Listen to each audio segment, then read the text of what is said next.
Hi, everybody. This is Caroline Sotheby, and welcome to Up, Down, and Around Town. Hope you're having a good, well, end of January already. We didn't have too much snow. Hopefully, we can go in February and slowly go into springtime. But while you're sitting there, I got to introduce somebody to you because this fellow over here, Rich Campbell, is the one that's been doing a lot of running around and getting videos and videos and videos, and he's keeping me busy, giving him where to go. Hey, Rich, I'm glad you finally had a chance. Sit down here, and you got to be here and let us know. You came on the scene, what, about October, November, somewhere in there? Around there, yeah. Maybe even September. Yeah. And it's been a really good experience for me, and we've talked about this in some length. The more stories that I do, the more I get to refine what skills that I have. When we first started doing stories, you remember my pans. My pans were really shaky. Now, prior to this, I lived in California. There's earthquakes there, so it wasn't a big deal. But you don't have earthquakes in Wyandotte, so I had to make my pans more stable, and then I also learned in the editing program the video stabilization. That's just one example of how I'm benefiting from doing this. It's really a good experience for me. Well, not only that, I think you give us another addition. There are times when we can't go out on the scene and maybe get a footage. You've had a chance to go and make your arrangements and do it. You started out basically Christmas with all the decorations in town. You even went down there, and then that's how you mentioned about John True, how you gave him a microphone. Okay, talk.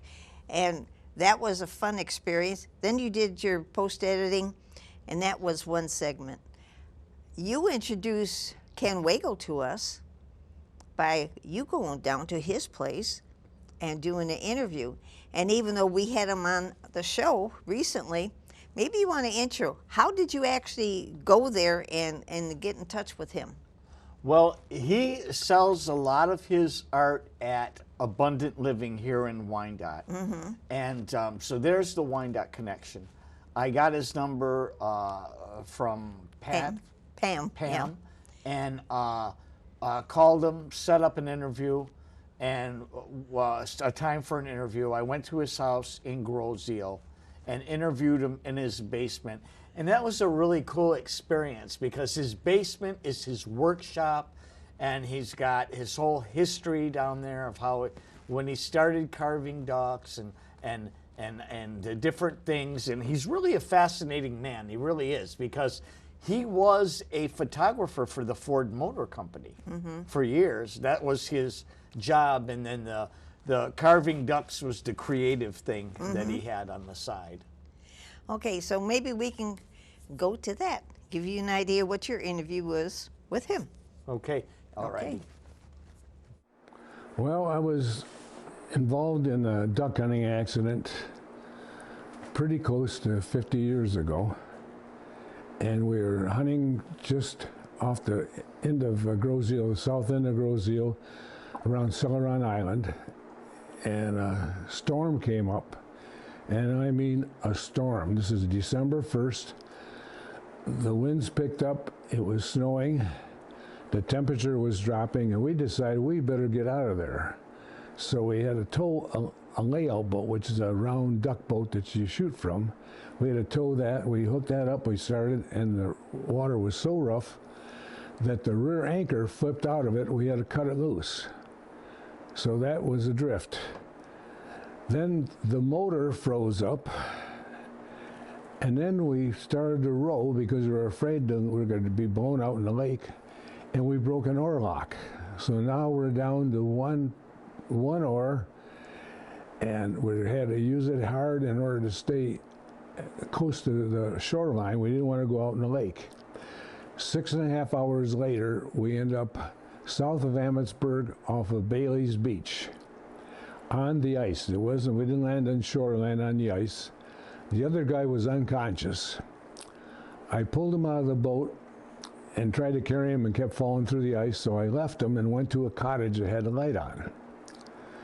I knocked on the door and a guy responded, and he called a rescue squad that showed up, within minutes almost. They went out and picked up my partner and brought him in. They suffered frostbite just doing that. That's how cold it was that day. We were sent to Windsor Hospital, and the trip to Windsor was in a snowy day, and every intersection was blocked off with police cars. So we sailed right through, right to the hospital. Spent 3 weeks in the hospital at Windsor, and then I got transferred to Oakwood in Dearborn for 3 more weeks. The fingers were actually black when they first got in, and they said that you might end up losing some. Well, fortunately I didn't lose them, but they're no longer straight, and they look like it's arthritis, and I've had doctors that looked at me for other things and said, "Oh, you got arthritis, I can tell by your hands." I said, "No, sir, this is not arthritis." The only thing I don't have any pain. I can use my hands and without having any pain at all. And the doctor who was working on my hands told me that he asked me what I did for a hobby. And I said, "Well, I repair antique decoys." He says, "That's not enough. You got to start carving right from scratch." So I worked at Ford's as a photographer, and we had a clay modeler there that was really an artist with a knife. And he took me under his wings and got me started in carving. But he was such a good carver and a good painter. He could paint a duck to make it look like it was going to get up there and fly away. Then I decided I wasn't going to compete with him with the painting, that I would come up with my own style. And that's how I get into wood burning instead of painting. And the wood burning is I usually do birds of earth tones in order to go along with my wood burning. Bright colored ducks and bright colored birds I kind of avoid, because that's not what I'm trying to bring back to life. Anyways, I've been doing this for over 30 years, and I've done art shows, and I've had displays all over. I've sold, some of my ducks have went to Taiwan with Ford executives. They buy them for gifts for the executives from Taiwan. So I got quite a bit of exposure internationally even. Sold a lot to people in California. For some reason or other, they found out about me, and they started getting letters and phone calls, and I started supplying that number too. I really enjoy it. I don't do the art shows anymore because it's just too much work carrying all that stuff, the tables and the setup. It's just too much work. So now I go to Point Moulet, which is a duck deal every year. It's a bunch of duck hunters get together and we sell there, and I sell quite a few of my birds to the duck hunters and the spectators that come in to see them. Anyways, most of the birds I've done, I think they've gotten better over the years, but I have some of my early ones that I don't really put on front of the shelf. They're usually in the back of the shelf. And I keep tackling harder and harder projects just to make it a little more interesting. That's primarily what I've gotten into with this carving, but I just enjoy it. And I really enjoy when other artists are give me a little praise, because I've had some real artistic people that just went crazy over my stuff, and I enjoy that. Because I'm not, as far as painting, I'm not an artist, a true artist for painting, and this is the only way I can bring out what I think is creativity. I think carving is not as popular as it could be. There's a lot of carving clubs around. I belong to one, and the trouble is they always gave me assignments on a weekend, and I was one of the few guys in the club that wasn't retired. But that's primarily the background I have for what I enjoy doing. Now, that's interesting, because we had him here with his wife, and they talk about, how they went to Taos and all this. but to see his original basement with all the items there and how he actually does it gives you another view of Ken. And You see them in action. yeah. Yeah. And you can't do that normally over here. They're more or less just sitting, unless they want to bring the whole basket full. And that's the reason they quit going to Tom West, because she said it would just become burdensome. They too much heavy things, and they were getting older and things like that. Okay, now we can always see him at Point Mouillet, right? At the festival, usually held in September, at Point Mouillet down in East Rockwood, right off of West Jefferson. Okay. Yeah. So I'm sure one of these days we'll change paths with him again, say hi, and get another idea. I know she said he was making little mouses. I know it's not a mouse, but mice sounds big, or small mouse. Okay, from there, you did go, because about the same time a year, the fall, Brian Martin had contacted me and said they had a grant, they had trees that are going to be planted at Beaver Park. Then at the council meeting, they announced that I think they only put 23 in at Beaver Park, different kind, and went to BASF. And then they had the Boy Scouts helping them plant tulip bulbs in the Meridian on Biddle Avenue. That's something we couldn't get to at that time. That's why I said it's good that you can sort of come on this scene and take your camera Go to and there, yeah. go to where it's happening. Let me tell you something about Wyandotte Department of Public Services. I'm like a kid in a candy store when I go there, because they've got a lot going on and they've got so many story ideas. Really, really cool story ideas. They're doing some really cool things over there. They really are, and it's very, very interesting. You're going to get just a taste of it in our next clip that we're going to show you when we interview Brian Martin. But there's a lot of very, very cool things, a lot of educational things going on there as well. Okay. You had meant, well, yeah, okay, we'll probably get to that. Let's go to his interview, and Brian Martin, take it away. Arbor Day is on Friday, April 24th, but we're actually going to host the event on the 25th. And this year's Arbor Day planning is going to take place over at City Hall. Throughout the years, we've lost some trees to disease, and some of the events downtown, they've been destroyed. So a lot of the trees within the City Hall parking lot on the backside between Biddle and 3rd need to be replaced. So we're going to utilize our grant money to go towards that project. So a lot of our maintenance for trees is done during the winter time when the foliage isn't on the trees. We typically will do most of our pruning at that time. Some of it has to be done in the summer just so we can see, so the guys can see what's dead, what's not dead. For me, it's a little bit easier to tell even if the leaves are off the trees, but a lot of our cuts are done winter as well.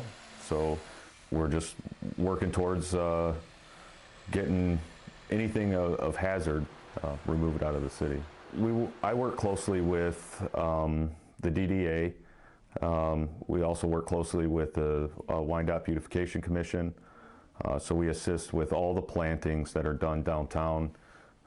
We have a couple volunteers that have been working over at BASF for the last 2 years, re-beautifying that area. We're converting the BASF area into a pollinator park to where it's bee friendly and butterfly friendly. So we've actually recently been established. BASF Park is now a way station for monarch butterflies. We've looked at improving more over at Beaver Park, so we're looking into the potential for rain swales. So we try to assess each park and what its needs are and what the desires for the residents in the area are looking for, and try to help facilitate those wants and needs. This is a new thing to me. So originally I came from Wayne County. I worked on the roadside for an extremely long time, and didn't really pay a whole lot of attention to trees and grass, and really kind of thought they were just in the way of construction. And then when I came over to the city and started working for the city, maintaining the trees within the city of Wyandotte were part of my responsibility. So I made it a goal of mine to become a certified arborist, which I have, and really take the green side of this job to heart, and found a passion in the job that I didn't know I had. So it works out well because you actually, you work harder for something that you care for. It's important that we maintain our tree canopy within the city of Wyandotte, and we don't end up, sometimes I feel like I'm the Lorax, if the trees can't speak for themselves, so I speak for the trees. And we gotta keep planting. We have to keep, for every tree that we cut down, it's best if we could plant 3. So, one of our biggest concerns right now is everybody knows about Dutch elm disease and the devastation that has caused in our area. And the new one is oak wilt disease. So we talked earlier about trimming, or what we did during this time of the year in the wintertime. So specifically for oaks, all across the state of Michigan, but especially in Wyandotte, we have it a hard line that only oaks can be trimmed in the months of December, January, and February to prevent the spread of oak wilt disease. So, I mean, there's a lot that goes into our program, and a lot of planning and a lot of cooperation between different groups. We have a lot of volunteers that help out with our tree planting. We have a couple landscape groups, installation companies and suppliers that help us with supplying the trees and installing the trees. So there's a lot that coordinates with it. And one of the biggest things that I'm proud of is that we've now become Tree City USA certified. So I thought that was pretty cool. So that's part of it. We have, there's several different requirements to be Tree City USA certified. And we haven't gotten our official sign yet to put at the entrance of the city, and hopefully that comes soon. But it starts off with a mayoral proclamation. So the mayor has agreed to dedicate tree plantings for Arbor Day, and so we continue to work that program. And you have to plant a certain amount of trees a year in order to stay eligible to become Tree City USA certified. You have to have a tree maintenance program in place. You have to spend a certain amount of funds per capita on tree maintenance. So we meet all those qualifications. And so what we were lacking was our Arbor Day event. So we started that last year, was our first Arbor Day event. We did a tree planting over at the VFW Park at Cherry and 11th, and we planted 8 different trees over there. And the premise is that is our dog park area as well, so we planted all trees that were pet friendly.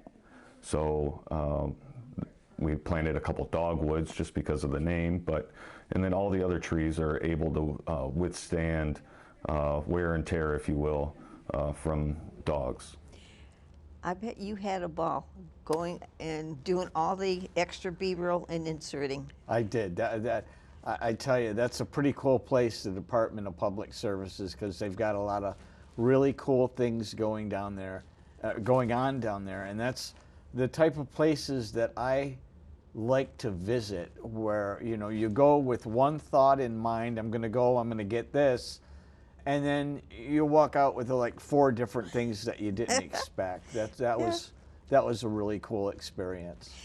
And you mentioned a couple other projects. You might get that somebody that we know also makes the signs, and that wasn't on that one yet. You're going to go for that one eventually. That's another story I'm going to do.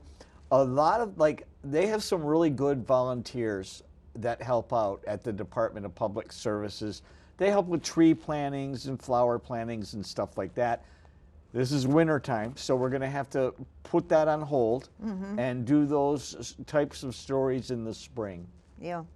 One educational part would be where he said go to Beaver Park and explain on camera this type of tree, what it looks like, how it blossoms, algae possible, and he's got several of them on there. That way, when a homeowner in Wyandotte wants to plant a tree, they can go there.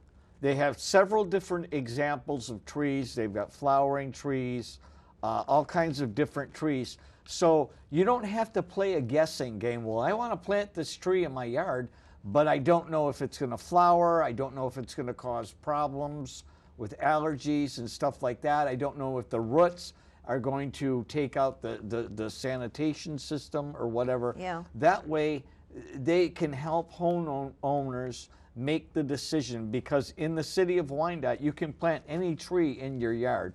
Now, the easement between the sidewalk and the street, there are regulations for the type of trees that you can plant there. But I tell you, this is an excellent service for Wyandotte residents, because you plant a tree that 10 years down the road, you're not going to like that tree. Guess what? You're stuck with it. This way, they'll find out how the trees behave in terms of flowering or the leaves and stuff like that. And in the long run, they're going to be better off having this information.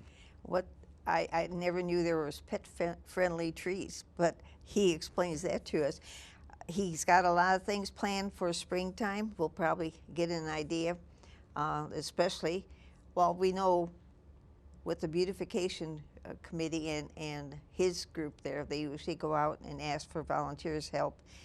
When spring comes and clear out all the debris and then eventually plant. So that's something forthcoming. I was surprised to find out that we are a city that has that special proclamation. Not too many people know about that, and found that out with his interview. Yeah. So, Yeah. so one day we'll have him sitting there in that corner and giving us a little bit more information. That's good, because I wouldn't have been able to go there. We've gone like to the water department and electrical department, and we've been asked, hey, come on down and do that. So eventually you people will try to get an idea what is being done in any city facilities, because Wyandotte is unique in itself with all that we do. Wyandotte's been called the jewel of Downriver. And I tell you, that is a very good name for Wyandotte. I grew up in Rockwood. Okay, Wyandotte's always been my special place where I can get away, and the cool place. I Yeah. bought my first pair, I'm dating myself when I say this. I bought my first pair of bell bottoms at Jeans Galore. I bought my first album, Peter Frampton, at Harmony House. So Wyandotte was always the place for me to like Go come get and it. do cool things and Yeah. get cool things and stuff. And you know, I graduated from college, spent 27 years in Southern California, moved back to Southern Michigan, and Wyandotte is still the very cool place where I can do stuff, you know. And I'm glad you're with us for Thank you. a length of time at least. I keep on saying he likes to go find all these stories. You should have a program of your own. He's no, I'll just do the stories. But now that he's sitting there a little bit, you might get a little anxious to get your own story and program going. Well, what I like to do, you'll notice, I like to pin a mic on somebody, turn the camera on, let them tell their own story. They can do it better than I can. And that's my style that I like. And then when they finish talking about whatever subject it is, then I go shoot video to insert in the B-roll. And, you know, this affords me the opportunity to do this. If I were anywhere else at a news station or something like that, they would have their format that they follow, and you don't have that freedom that I have here. And it's really, really cool. And I think that the people like it better because they're in control. Some people don't like being on camera, but when they're telling the story, I think it puts them at ease because it gives them a certain amount of control and they know what the outcome's going to be. Okay. Our next big project will be you're heading to Salvation Army. They were real busy come past December, and they couldn't come on the show. But we know they're working not only the holidays, they're working through the week. And if you did get your magazine through the mail, this wind up today, there was an article in there. It's a little bit about Salvation Army. And one thing we wanted to mention before we go off, that February 5th is the soup kitchen for them. And that's going to be at Holiday Inn. Southgate Holiday Inn, Yeah. I believe on North Line. Yeah. Yeah. But they've been doing it for years, and it's their fun project. A lot of businesses come in, bring the soups or chilies. They pay a little bit, and if you want to go in and get samples, hey, it's a good deal there. You have your lunch, and you're ready to go, and hey, It's only like $10. Yeah. It's very reasonable. yeah. There was something in there about one of the downriver places, but I didn't go into detail. But maybe if you got that magazine, you can go and find out. They have somebody that if you pay for a ticket in advance, you get also a $10 ticket for their store. So if you want to find that out, get that magazine. Before we go, I have to mention something. I went to Oxford, Michigan Sunday, and there's a special thing. If he can go to the picture, it says remembering the 4 chaplains. This was something that referred back to World War II, where these 4 chaplains actually lost their lives. They were on the ship Dorchester, and it was in territory where the U-boats went and sunk them. They were the 4 different type of chaplains. One was a rabbi, one was a Methodist, one was a Catholic, and one was a Protestant. But they all got to be friends, they got to know, and they went down with the ship on February 3rd, 1943. So about this time of year, you have some of the groups celebrating, I shouldn't say celebrating, memorizing the date and the time. So many people lost their lives on that Dorchester. It was 900 people, I think, on the boat, or the ship, I should say, got torpedoed. 600 some people lost their lives, including the 4 chaplains. And maybe one of these days when we have more time, or when we have the American Legion group come on, they can refer us to it. It was Interfaith Memorial Service, and I found it very interesting. This is something that they served God and country. And they took care of the people as they were trying to get off the ship. They lost power, so they were going through darkness and everything else. So another time, another story. Thanks, Rich. Take Thank care. you. Thank Thank you. you. And thanks for watching. We'll see you next time on Up, Down, and Around Town. Bye-bye now. Okay.